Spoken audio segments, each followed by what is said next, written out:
हम शुक्रिया अदा करेंगे पुलिस वालों का भी। अल्लाह इनके बच्चों को भी बड़ा अफसर बनाए। अल्लाह त्या क़यामत तक इनको तौफीक देता रहे और हमारे गरीबों को राशन पानी बांटता रहे। कि मैं दर्जियों का काम करूंगी, ये रोडों पे मांगना ये मुझे अच्छा नहीं लगता।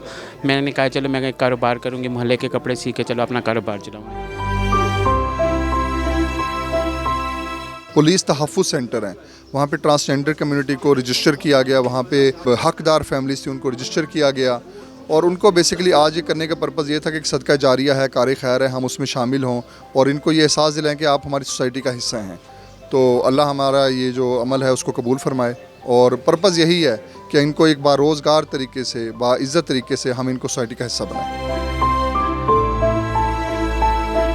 ट्रांसजेंडर जो है बड़ा नेगलेक्टेड तबका है हमारे सोसाइटी का।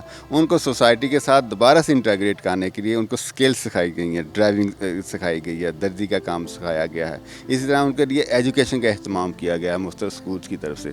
आज उनमें सिलाई मशीनें इसलिए तकसीम की हैं कि वो इंडिपेंडेंट हो सकें, अपना कारोबार शुरू कर सकें।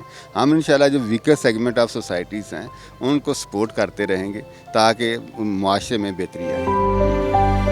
पुलिस में क्योंकि आईजी साहब ने तहफ़्फ़ुज़ सेंटर का एक विजन दिया है, उस तहफ़्फ़ुज़ सेंटर को फॉलो करते हैं। तहफ़्फ़ुज़ में तमाम चीज़ें तहफ़्फ़ुज़ में आती हैं। उन ज़रिया रोज़गार का तहफ़्फ़ुज़ हो, उनको मूवमेंट का तहफ़्फ़ुज़ हो, उन्हें स्पीच का तहफ़्फ़ुज़ हो, उन्हें वर्शिप का तहफ़्फ़ुज़ हो। तो वो तमाम तहफ़्फ़ुज़ देने के लिए उनकी इज़्ज़त को बहाल करने की, इज़्ज़त नफ्स ताकि मजरूह ना हो और वो माशरे में बराबर के सिटीज़न का रोल अदा करें। इसलिए हमने सेल्फ सफिशिएंट करने के लिए उनको क्योंकि काम जो आता था उसमें हम उनको मशीनें तकसीम की हैं और जो 268 लोग जो हमारे पास रजिस्टर्ड हैं उन तमाम को हमने राशन दिया है और राशन भी वो हमने जो अपने उससे दिया है, किसी और उसमें स्कीम में नहीं है, जो अपने तरीके से हमने डिस्ट्रिक्ट एडमिनिस्ट्रेशन के साथ मिलकर इसको तकमील किया।